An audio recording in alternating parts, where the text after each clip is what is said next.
Hello friends, मेरा नाम है हिमांशु और हम आ गए एक और नई वीडियो लेके। आज की इस वीडियो में हम देखने वाले हैं डब्ल्यूएचओ के द्वारा जो ऑनलाइन कोर्स हुआ था कोविड-19 पे। और जैसे कि आप जान रहे हैं कि आरसीआई ने एक लेटर जारी किया था कि जो जो कैंडिडेट जो हैं, जो रिहेबिलिटेशन प्रोफेशनल्स हैं, वो उन सभी कोर्स को करते हैं, उनको 50 सीआरई पॉइंट्स मिलने वाला था। इसी क्रम में जैसे कि हमने इसके पहले वाले एक वीडियो में देखा था कि आरसीआई का जो सर्कुलर जारी किया गया था, जिसमें कहा गया था कि ऐसे सभी जो रिहेबिलिटेशनल प्रोफेशनल हैं जिन्होंने डब्ल्यूएचओ के वो सारे कोर्स कंप्लीट किए हैं, जिनमें मुख्य रूप से बात हुई थी 10 कोर्स की, उन सभी को अब आरसीआई की वेबसाइट में जाके एक ऑनलाइन फॉर्म भरना होगा। साथ ही अपने सारे जो सर्टिफिकेट हैं उनकी पीडीएफ, जैसे कि हमने इसके पहले जो आरसीआई का एक आदेश आया था जिसके तहत हमने मेल किया था उनको पीडीएफ बना के, सेम वैसे ही इस बार भी सारे जो केवल सर्टिफिकेट को, जैसे उस बार हमने प्रोफार्मा को भी अटैच किया था, लेकिन इस बार केवल सभी जो सर्टिफिकेट हैं उनको पीडीएफ बना के ऑनलाइन फॉर्म भरते समय अपलोड करना है और साथ ही 500 रुपये का एक पेमेंट करके अपनी ये जो प्रोसेस है उसे कंप्लीट करनी है। इसके पश्चात ही क्या होगा कि एक ई सर्टिफिकेट आपके ईमेल आईडी पे जारी किया जाएगा, जिसे आप रिडीम कर सकेंगे, उसे यूज़ कर सकेंगे 50 सीआरई पॉइंट को रिन्यू कराने के लिए। तो फ्रेंड्स, आज की इस वीडियो में हम मुख्य रूप से जो चीज़ें देखेंगे वो ये है कि हम ऑनलाइन रजिस्ट्रेशन कैसे करें आरसीआई की वेबसाइट में डब्ल्यूएचओ की जो ऑनलाइन कोर्स के फलस्वरूप 50 सीआरई पॉइंट प्राप्त करने के लिए। दूसरा हम देखेंगे कि फॉर्म भरते समय हमें किन किन बातों को ध्यान में रखना है। जैसे बहुत सी चीज़ें हैं, जो छोटी छोटी चीज़ें हैं जिसे आपको ध्यान रखना है ताकि आगे किसी भी प्रकार की समस्या ना हो। तीसरा, जैसे कि आप देख रहे हैं कि बहुत ज़्यादा कैंडिडेट्स अप्लाई कर रहे हैं, तो इस कारण जो सर्वर है वो डाउन हो जा रहा है और पेमेंट ट्रांजिशन जो है वो फेल हो जा रहा है। तो इसमें हम बात करेंगे कि यदि आपका ट्रांजिशन फेल हो जाता है तो इस कंडीशन में आपको क्या करना है। तो फ्रेंड्स, ये वीडियो काफ़ी महत्वपूर्ण होने वाली है, आप इसे अंत तक जरूर देखिएगा, क्योंकि ये आपकी आगे किसी प्रकार की दिक्कत ना हो ऑनलाइन फॉर्म भरते समय, इन सब में आपकी मदद करेगा। तो आइए देखते हैं सबसे पहले कि जो ऑनलाइन रजिस्ट्रेशन है वह कैसे करते हैं। तो फ्रेंड्स, ये बेसिकली एक पीडीएफ में हमने स्क्रीनशॉट करके उसको सीक्वेंस से अटैच किया है। तो आइए सबसे पहले देखते हैं कि ऑनलाइन रजिस्ट्रेशन की प्रक्रिया क्या है। तो फ्रेंड, जैसे ही हमने वीडियो के डिस्क्रिप्शन में जो लिंक दे रखा है वो आरसीआई की जो डब्ल्यूएचओ कोर्स के लिए जो 50 सीआरई पॉइंट्स जो प्राप्त करने के लिए एक रजिस्ट्रेशन लिंक है, जैसे ही उसे आप टच करते हैं तो आपके सामने एक ऐसा जो विंडो है वो ओपन हो जाता है। यदि आप देखें तो इस तरीके का विंडो आपके सामने ओपन हो जाएगा। अब जैसे कि आप देख पा रहे होंगे कि यहाँ पर जो लिखा गया है फर्स्ट में, application form to accumulate CRE points, WHO free online course on COVID-19, fee rate 500। और उसके नीचे में यदि आप देख पा रहे होंगे तो यहाँ पे लिखा है रीपेमेंट फॉर फेल ट्रांजिशन। तो अभी आपको जो सेकंड नंबर पे है रीपेमेंट फॉर फेल ट्रांजिशन, इसे अभी आपको ध्यान नहीं देना है, आपको केवल इसको ध्यान देना है। और सबसे पहले आपको क्या करना है, ये जो लिंक है application form to accumulate CRE पॉइंट्स WHO free online course on कोविड-19, फी रेट 500 रुपीज़, इसे क्लिक करना है। जैसे ही आप इस फर्स्ट वाले जो ऑप्शन है उसे क्लिक करेंगे, उसके बाद आपके सामने कुछ ऐसा एक विंडो जो है वो ओपन हो जाएगा। अब यदि आप इसे देखें तो इसमें लिखा है login to accumulate CRE points. इसके अंतर्गत अब आपको कौन कौन सी जानकारी भरनी है, तो इसके अंतर्गत आपको मुख्य रूप से 3 जानकारी भरनी है। पहला आपका CRR नंबर, दूसरी आपकी जो डेट ऑफ रजिस्ट्रेशन है, तीसरा है आपका डेट ऑफ बर्थ। अब सबसे पहला जो सवाल ये आता है कि आपको CRR नंबर तो समझ में आ गया कि आपको CRR नंबर आपके सर्टिफिकेट में मिल जाएगा। दूसरा डेट ऑफ रजिस्ट्रेशन क्या चीज़ है। तो फ्रेंड, जैसे कि आप देखेंगे आपको जो आरसीआई से एक सर्टिफिकेट आया था उसमें तीसरे या चौथे नंबर का जो कॉलम है, फर्स्ट नंबर में आपका सीरियल नंबर दिया है, सेकंड नंबर में आपका नाम, थर्ड नंबर में हस्बैंड या फादर का नाम, फोर्थ जो कॉलम है वहाँ पर आपका डेट ऑफ रजिस्ट्रेशन लिखा है एकदम सेंटर में सर्टिफिकेट के। तो वही जो डेट ऑफ रजिस्ट्रेशन है उसे आपको फिल करना है। यहाँ पे आप एक चीज़ जरूर ध्यान रखिएगा, डेट ऑफ रजिस्ट्रेशन और सर्टिफिकेट जारी होने का डेट अलग अलग होता है। तो आपको यहाँ पे डेट ऑफ रजिस्ट्रेशन फिल करना है, ना कि सर्टिफिकेट जिस दिन जारी हुआ था वो। तो जैसे कि मैंने आपको बताया कि डेट ऑफ रजिस्ट्रेशन आपको सर्टिफिकेट के बीच वाले भाग में लिखा होता है, डेट ऑफ रजिस्ट्रेशन उसे भरना है जो बॉक्स में लिखा है। वहीं जो सर्टिफिकेट के लेफ्ट साइड में नीचे की ओर जो डेट लिखा है वो सर्टिफिकेट जारी होने का डेट है, तो उसे आपको नहीं लिखना है। आपको सर्टिफिकेट के बीच में जो डेट ऑफ रजिस्ट्रेशन दिया है, जैसे फॉर एग्जांपल 14/6/2019 है, तो इसे आपको भर लेना है। तीसरी चीज़ है कि आपको अपना डेट ऑफ बर्थ भरना है। जैसे ये तीनों जानकारी आप भरते हैं उसके पश्चात आपको क्या करना है, ये जो सबमिट का जो ऑप्शन दिख रहा है उसे क्लिक कर देना है। जैसे ही आप सबमिट के ऑप्शन को क्लिक करेंगे तो आपके सामने एक और विंडो ओपन होगा, जैसे कि आप देख पा रहे होंगे, जिसमें लिखा है application forms to accumulate CRE points. इसमें क्या होगा कि फ्रेंड्स जो सारी जानकारी है आपकी, वो आपकी सारी जानकारी पहले से भरी हुई आएंगी। जैसे आपका CRR नंबर, आपका नाम, जैसे कि आप देख पा रहे होंगे ये मेरा नाम है, बाकी चीज़ें मैं हाइड कर दिया हूँ। तो ये आप CRR नंबर, आपका नाम, address, pin code, email ID, phone number, rehabilitation qualification आपका क्या है, BEd है, DEd है, DLEd है सभी। तो ये सारी जानकारी आपको भरनी नहीं है, बल्कि जैसे ही आप सबमिट करेंगे अपनी CRR नंबर, अपना रजिस्ट्रेशन नंबर, रजिस्ट्रेशन दिनांक, रजिस्ट्रेशन डेट और अपने जो डेट ऑफ बर्थ, तो ऑटोमेटिक ये भरी हुई आएंगी, आपको कुछ भी भरने की ज़रूरत नहीं है। इसे आप चेक कर सकते हैं कि ये जो मेल ID है वो आपके पास अभी है या नहीं। अब उसके बाद जैसे ही नीचे आएंगे तो आप देख पा रहे होंगे detail of WHO course completed by the candidate.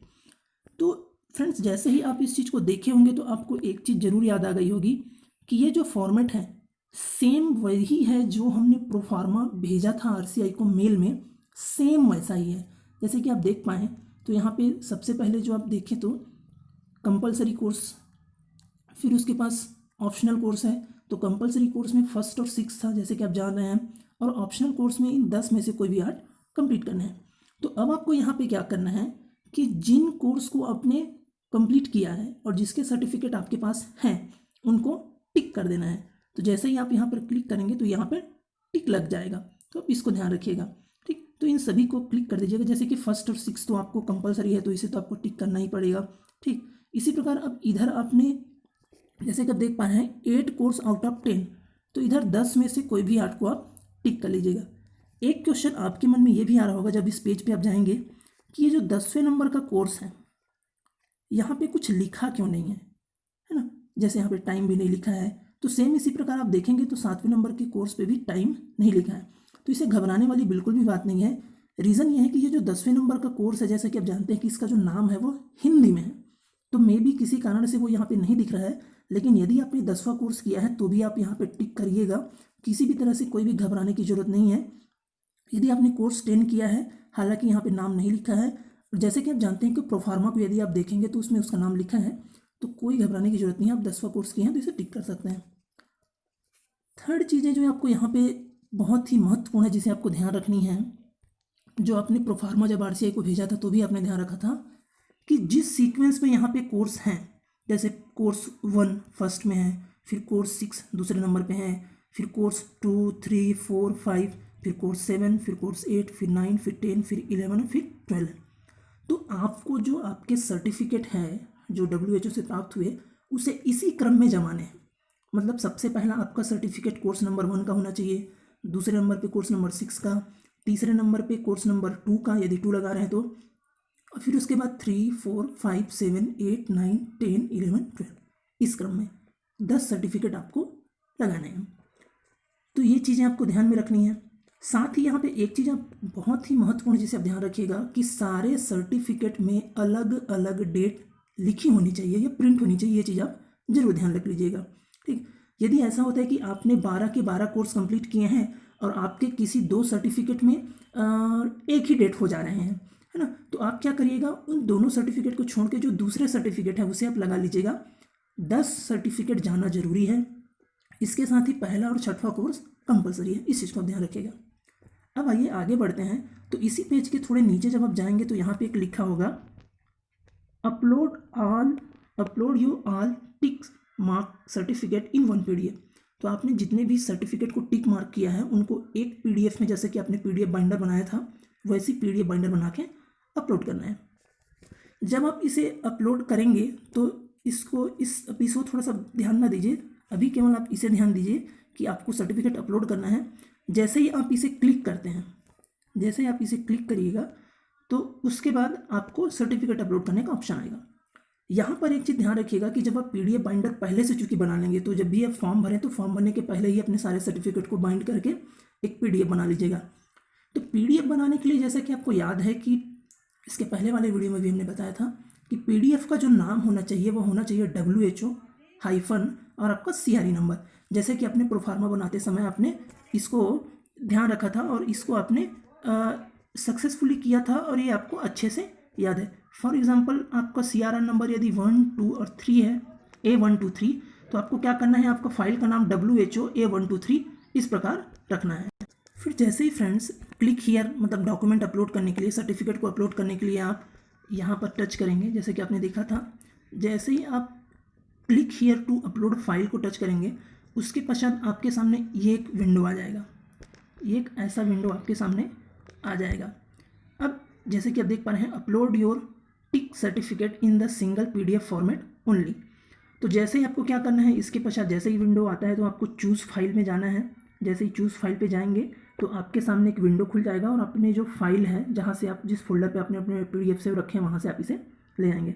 जैसे ही यहाँ पर ये आ जाता है तो जैसे कि आप देख पा रहे हैं, ये मेरे PDF का नाम था WHO। तो इसी प्रकार ये जो आपका PDF को आपको नाम रखना है। फिर उसके बाद नीचे जो सिक्योरिटी कोड है कैप्चा, उसको इंटर करना है और उसके पश्चात आपको क्या कर देना है, सबमिट कर देना है। जैसे ही आप इसे सबमिट करेंगे तो सबमिट करने के बाद क्या होगा, यहाँ पे यदि आपका जो PDF है वो सक्सेसफुली अपलोड हो गया तो यहाँ पे लिखा आएगा फाइल अपलोडेड सक्सेसफुली। जैसे ही यहाँ पे लिखाता है फाइल अपलोडेड सक्सेसफुली, अब आप देखिएगा कि नीचे में एक अंडरटेकिंग है, मैंने नाम यहाँ पे मिटा दिया है। तो यहाँ पे आप क्या करिएगा, इस अंडरटेकिंग में पहले से आपका नाम, आपके फादर या हस्बैंड का नाम, CRR नंबर और आप कौन से रिहेबिलिटेशन प्रोफेशनल हैं, स्पेशल एजुकेटर हैं या स्पेशल एजुकेटर में HILD जो भी हैं, ये लिखा होगा। आपको कुछ नहीं करना है, सारी चीज़ें जब पूर्ण हो जाती हैं तो आपको सिर्फ यहाँ पर सबमिट बटन को क्लिक कर देना है। जैसे ही आप सबमिट बटन को क्लिक करते हैं तो अगला जो विंडो आएगा, तो फ्रेंड जो अगला विंडो आएगा, जैसे ही आप उसे अंडरटेकिंग को सबमिट करते हैं तो आपके सामने एक फी डिटेल आएगा।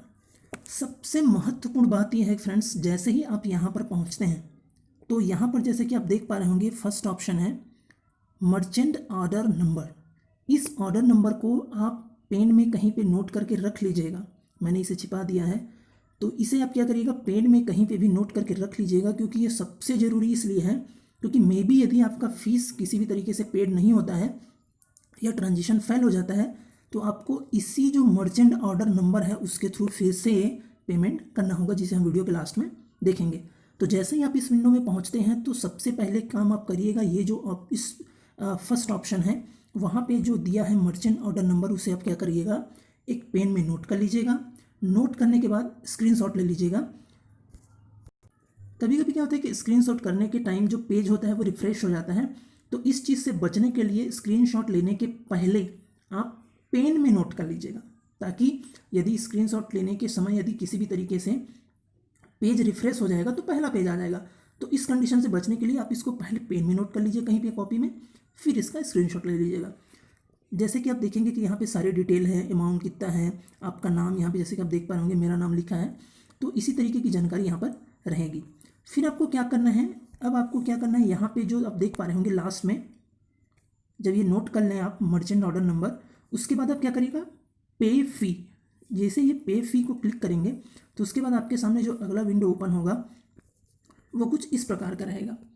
तो ये एक HDFC बैंक का गेटवे है, जैसे कि आप देख पा रहे होंगे यहाँ पर अमाउंट लिखा है, ऑर्डर नंबर है, इस ऑर्डर नंबर को भी आप पेन से नोट कर लीजिएगा। Merchant name regulation council of India, उनकी वेबसाइट। अब जैसे कि आप यहाँ पर देख पा रहे होंगे, ये बहुत महत्वपूर्ण है कि पेमेंट करने के लिए आपके पास ऑप्शन कौन कौन से हैं। आप HDFC bank credit card, other bank credit card, HDFC bank debit card, other bank debit card या नेट बैंकिंग का यूज़ कर सकते हैं। याद रखिए, आपके पास यदि कोई अन्य बैंक के कार्ड हैं जैसे कि SBI या अन्य कोई भी, तो आप अदर बैंक के क्रेडिट कार्ड या डेबिट कार्ड्स का ऑप्शन सेलेक्ट करेंगे या नेट बैंकिंग करेंगे।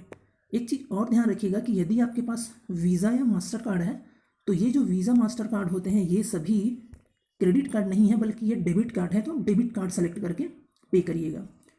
साथ ही जैसे ही आप ये सेलेक्ट करते हैं, for example other bank debit card, तो आपके सामने इस तरीके का एक विंडो आता है जिसमें यदि आप देखें कौन कौन सी डिटेल हैं, तो आप देखेंगे कि अदर बैंक डेबिट कार्ड आपने सेलेक्ट किया तो सबसे पहले आपको कार्ड का नंबर आपको लिखना है, फिर उस कार्ड पे आपका नाम क्या है, फिर उसकी एक्सपायरी डेट लिखनी है, CVV नंबर लिखना है, और यहाँ पे सिक्योरिटी कैप्चा यहाँ पे है, उसे मैंने छिपा दिया है, उसे आपको एंटर करना है। जब ये सारी जानकारी आप फिल कर ले जाएँ, ये सारी जानकारी आप भर लेते हैं, उसके पश्चात आपको कन्फर्म पेमेंट यहाँ पर जो ऑप्शन है उसे क्लिक करना है। जैसे ही आप कंफर्म पेमेंट करते हैं तो आपके सामने थोड़े से देर पर एक ट्रांजेक्शन सक्सेसफुल का एक पेज आएगा, और ट्रांजेक्शन सक्सेसफुल के पेज के आने के तुरंत बाद आपके सामने एक कन्फर्मेशन पेज जो है वो इस तरीके से आ जाएगा।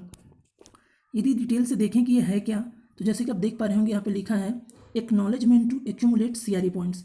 यहाँ पर जैसे कि आप देख पा रहे हैं, यहाँ पर आपका नाम रहेगा, यहाँ पर मेरा नाम है, CRR नंबर है, आपकी सारी डिटेल रहेगी।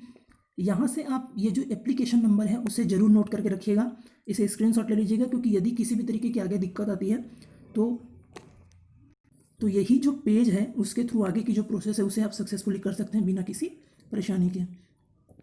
तो इस प्रकार का ये जो कन्फर्मेशन पेज है उसमें आप देखेंगे कि आपने जो जो जानकारी दी है वो सारी यहाँ पर फिल है। जैसे कि आप देख पा रहे हैं, जहाँ जिस सर्टिफिकेट को आपने टिक किया है उसमें येस है, जिसमें नहीं किया उसमें नो है। साथ ही एक चीज़ आप ध्यान रखिएगा कि यहाँ पे ट्रांजिशन ID स्टेटस यदि ओके दिखा रहा है तो आपके फॉर्म सक्सेसफुली फिल हो गए हैं, कोई दिक्कत नहीं है। फिर यहाँ पे आपका नाम लिखा होगा। अब आप क्या करिएगा, यहाँ पे सेव PDF करके जो है उसे PDF कर इसमें सेव कर लीजिएगा या प्रिंट कर लीजिएगा। इसे सेफ रखिएगा फ्रेंड्स, बहुत ज़रूरी है ये जो कन्फर्मेशन पेज है, क्योंकि आगे किसी भी तरीके की दिक्कत होने पर आपको ये काफ़ी मदद साबित होगी, मदद आपके लिए। अब ये तो बात हुई कि RCI में रजिस्ट्रेशन करने के पश्चात जो हमको कन्फर्मेशन पेज मिल गया उसके लिए। जैसे कि मैंने आपको पहले बताया था कि अभी ऐसा हो जा रहा है कि चूंकि सर्वर काफ़ी स्लो है और बहुत से लोग फॉर्म डाल रहे हैं, तो कभी कभी पेमेंट अनसक्सेसफुल हो जा रहा है या ट्रांजिशन फेल हो जा रहा है। तो जैसे कि मैंने आपको बताया था कि ट्रांजिशन फेल होने की कंडीशन से बचने के लिए सबसे पहला काम आपको करना है कि आपको जो मर्चेंट नंबर है उसे, तो जैसे कि मैंने आपको बताया था कि आपको ट्रांजिशन सक्सेसफुल ना होने की कंडीशन से बचने के लिए, या यदि अनसक्सेसफुल हो जाता है ट्रांजिशन, तो आगे सक्सेसफुली अपने सारे प्रोसेस कंप्लीट करने के लिए ये जो मर्चेंट ऑर्डर नंबर है उसे नोट कर लीजिएगा।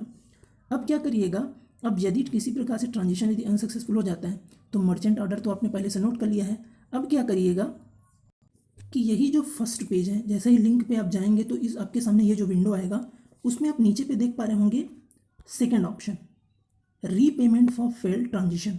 तो अब आप क्या करिएगा, रीपेमेंट फॉर फेल्ड ट्रांजिशन को क्लिक करिएगा। जैसे ही आप यहाँ पर क्लिक करते हैं तो आपके सामने जो अगला विंडो आएगा वो कुछ इस प्रकार रहेगा। आपके सामने कुछ इस तरीके का विंडो जो है वो ओपन हो जाएगा, रीपेमेंट फॉर फेल्ड ट्रांजिशन। जैसे कि आप देख पा रहे होंगे यहाँ पर फेल्ड ट्रांजिशन ID आपको डालना है, जो मर्चेंट ऑर्डर नंबर था उसे, या जैसे आप बैंक पे पेमेंट करने गए वहाँ पे जो ऑर्डर नंबर था उसे आप नोट कर लीजिएगा, उसे यहाँ पर फिल करना है।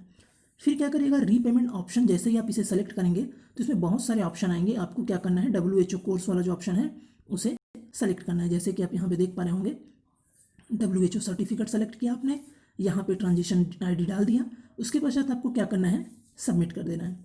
जैसे ही आप यहाँ पर सबमिट करते हैं फिर आगे जो पेमेंट की प्रक्रिया होगी वो फिर से वैसी होगी जैसा हमने देखा था। तो आइए देखते हैं कि जैसे ही आप यहाँ पर सबमिट करते हैं तो आगे की प्रक्रिया क्या होगी। जैसे ही आप सबमिट करते हैं तो आपके सामने ये जो बैंक का जो एक विंडो है पेमेंट गेटवे वो फिर से ओपन हो जाएगा, और यहाँ पे आप फिर से जैसे कि other bank debit card select करते हैं, फिर आपको अपने क्रेडिट कार्ड के सारे डिटेल्स यहाँ पर मेंशन करने होंगे। फिर उसके बाद कंफर्मेशन जो होगा पेमेंट का, जैसे ही आप इसे क्लिक करते हैं फिर आपका पेमेंट सक्सेसफुल हो जाएगा और इस प्रकार का जो कंफर्मेशन पेज है आपको मिल जाएगा। तो फ्रेंड्स, ये था आज का वीडियो जिसमें हमने देखा कि WHO ऑनलाइन कोर्स कंप्लीट करने के पश्चात RCI ने जो एक नया सर्कुलर जारी किया है जिसके अंतर्गत आपको ऑनलाइन फॉर्म फिल करना है, 500 की पेमेंट करनी है और अपने सारे सर्टिफिकेट की PDF बना के आपको अपलोड करनी है। उसके पश्चात ही आपको आपके मेल ID पर एक सर्टिफिकेट जारी किया जाएगा जिसे आप 50 CRE पॉइंट्स के रिन्यूअल के लिए यूज़ कर पाएंगे। तो आज की इस वीडियो में हमने देखा कि रजिस्ट्रेशन कैसे करें, रजिस्ट्रेशन के दौरान कौन कौन सी बातों को ध्यान रखना है, यदि किसी कारणवश ट्रांजिशन फेल हो जाता है तो उस दौरान उस कंडीशन में हम कैसे उससे बचें। आप एक काम और कर सकते हैं, यदि किसी कारण से ट्रांजिशन फेल हो जाता है तो आप संबंधित जो मेंबर ऑफ सेक्रेटरी RCI की जो मेल ID है जो आपको वेबसाइट से मिल जाएगी, आप उन्हें भी मेल कर सकते हैं, या किसी भी तरीके की समस्या होने पर आप RCI की जो हेल्पलाइन नंबर है उस पर फ़ोन कर सकते हैं और उनकी जो email ID है वहाँ पर आप कॉन्टैक्ट कर सकते हैं। तो फ्रेंड्स, ये रहा आज का वीडियो। यदि वीडियो आपको अच्छा लगा तो इसे लाइक करिए, अपने अधिक से अधिक दोस्तों तक इसे आप शेयर करिए ताकि खासकर जो स्पेशल एजुकेटर हैं जिन्होंने ये कोर्स कंप्लीट किया उनको इसकी जानकारी मिल सके। फ्रेंड्स, मिलते हैं बहुत जल्द एक और नए वीडियो के साथ, तब तक के लिए स्वस्थ रहिए, मुस्कुराते रहिए। वीडियो देखने के लिए आपका धन्यवाद। फ्रेंड्स, यदि आपने अभी तक हमारा चैनल सब्सक्राइब नहीं किया है तो ऐसी महत्वपूर्ण जानकारी के लिए चैनल सब्सक्राइब जरूर कर लीजिए। मिलते हैं बहुत जल्द एक और नए वीडियो के साथ, तब तक के लिए स्वस्थ रहिए, मुस्कुराते रहिए। वीडियो देखने के लिए आपका धन्यवाद।